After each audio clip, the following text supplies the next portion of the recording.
जय हिंद फ्रेंड्स, आइए हम जानेंगे बादल फटने की घटना क्या है, इसके पीछे क्या कारण है। तो अगर किसी क्षेत्र विशेष में बहुत कम समय में बहुत अधिक वर्षा हो जाती है, उसी को पत्रकारिता की भाषा में या न्यूज में छापने के लिए जिस टर्म का यूज किया जाता है या कि जिस मुहावरे का यूज किया जाता है, उसी को बादल फटने की घटना कहते हैं। ऐसा कुछ भी नहीं है कि ये ऐसे करके कोई बादल है और ये बीच से फट गया और पूरा का पूरा पानी एक ही जगह गिर गया। ठीक, ऐसा कुछ नहीं, ये केवल टर्म या मुहावरे के रूप में ही इसका यूज किया जाता है। ठीक है,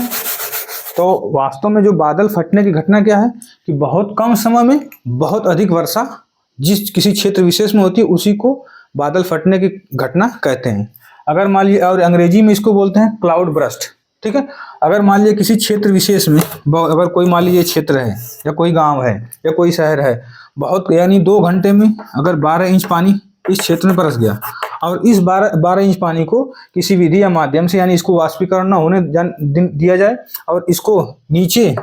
सीम करके अंदर न जाने दिया जाए, तो होगा क्या कि इस क्षेत्र में 12 इंच पानी सभी जगह दिखाई देगा। ज़्यादा से ज़्यादा होगा क्या कि इस क्षेत्र में वाटर लॉगिंग यानी जल भराव की स्थिति उत्पन्न हो जाएगी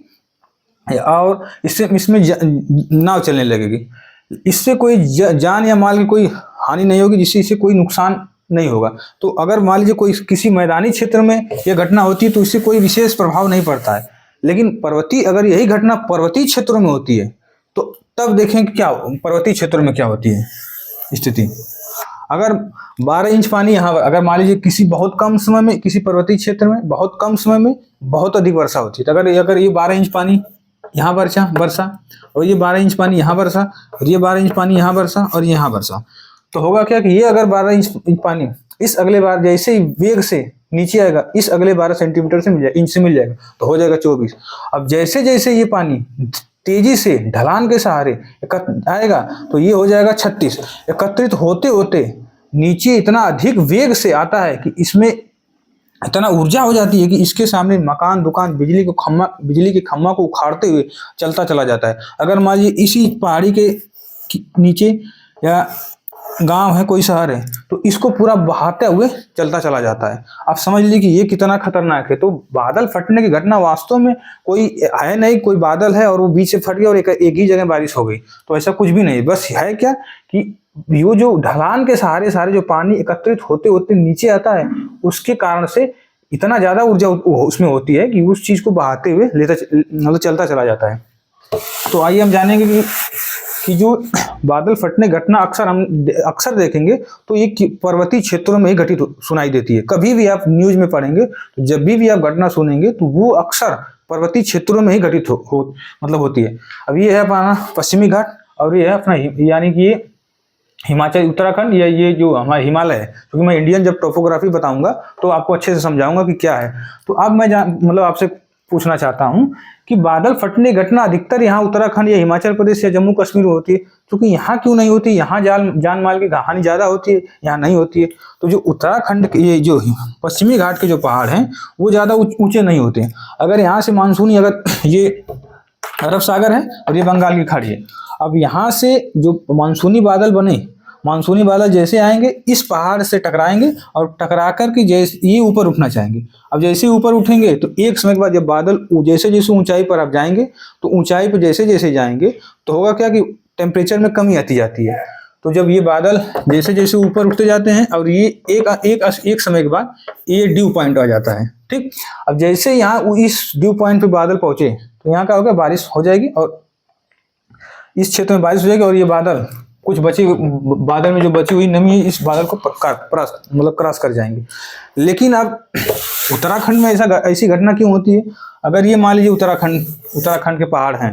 तो अब चूंकि उत्तराखंड में ये जो पर्वत है इसकी ऊंचाई बहुत ज्यादा है और ये ढलान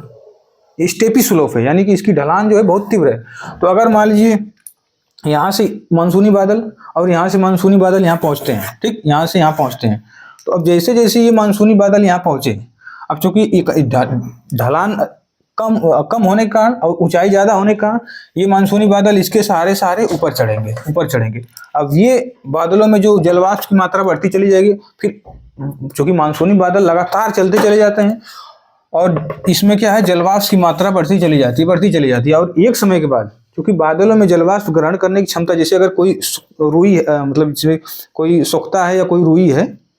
या कोई स्पंजी चीज है, उसमें अगर पानी भरेंगे तो एक समय के बाद भरते जाएंगे तो उसमें एक समय के बाद उसमें जल ग्रहण करने की क्षमता खत्म हो जाएगी, यानी कि अब उसके बाद उसमें उस चीज में पानी नहीं मतलब स्टोर हो पाएगा, तो आप देखेंगे वो पानी नीचे से चूने लगेगा। तो होगा क्या कि ये जो बादल में इतना ज्यादा पानी हो गया है कि अब ये बादल ज्यादा ऊपर नहीं उठ पाते हैं, जिस वजह से इसी क्षेत्र में बहुत अधिक मतलब जितना भी पानी है अचानक से इसी क्षेत्र में पूरा का पूरा वर्षा हो जाएगी। तो चूंकि अब उत्तराखंड में अगर ये मान लीजिए वर्षा हो रही है, तो चूंकि अब ये ढलान के सारे जो पानी बड़ी तेजी से नीचे उतरता है, अब यही पानी जब नीचे उतरता है तो इसके सामने जो जितने भी मकान दुकान है या कोई छोटा शहर है या कोई गांव है, तो इसको पूरा बहाता हुआ चलता चला जाता है। ठीक है, तो मैंने आपको बताया कि बादल फटने की घटना, तो ये केवल पत्रकारिता की भाषा में इस टर्म को यूज किया जाता है, ना कि कोई बादल है बीच से फट गया, ठीक है, और एक ही जगह मतलब बादल फट गया और पूरा का पूरा पानी इकट्ठा एक जगह गिर गया, ऐसा नहीं। केवल क्या है, बादल फटने घटना, बारिश ऐसे ही होती है जैसे हम लोग देखते हैं, जैसे जो सामान्य बारिश होती है वो ऐसे ही होती है, इसके पीछे कुछ भी कारण नहीं है, बस है कि बस उस ढलान की वजह से पहाड़ी क्षेत्रों में ये ज्यादा नुकसानदायक मतलब नुकसान करता है। जैसे अगर मान लीजिए यहाँ इस क्षेत्र में अवैध निर्माण हो रहा है, पूरा का पूरा जंगल काट दिया गया, तो होगा क्या कि इस जो ये यहाँ के पेड़ हैं, पेड़ के है कि पेड़ क्या करते हैं कि उस जो जड़ के सहारे उस मिट्टी को पकड़े रहते हैं, जिस कारण से ये मिट्टी अगर बारिश होगी तो मतलब लैंडस्लाइड नहीं होगा, लेकिन अगर जैसे ही पेड़ कटा तो पेड़ कटने का जो मिट्टी ढीली हो जाएगी और पूरा का पूरा ये मलबा पूरा का पूरा ये नीचे चलता चला जाएगा। अगर इसके सामने कोई गांव या शहर आता है तो वो पूरा इसके साथ बहता चला जाता है। तो अगर मान लीजिए कि अगर बादल फटने घटना कब संभावना ज्यादा होती है, तो मानसून के समय आप कभी भी जुलाई अगस्त सितंबर के बीच कभी मत आप जाइए। जब भी आपको अगर मान लीजिए उत्तराखंड जाना है, देहरादून जाना है या केदारनाथ जाना है यात्रा करने, तो आप अप्रैल से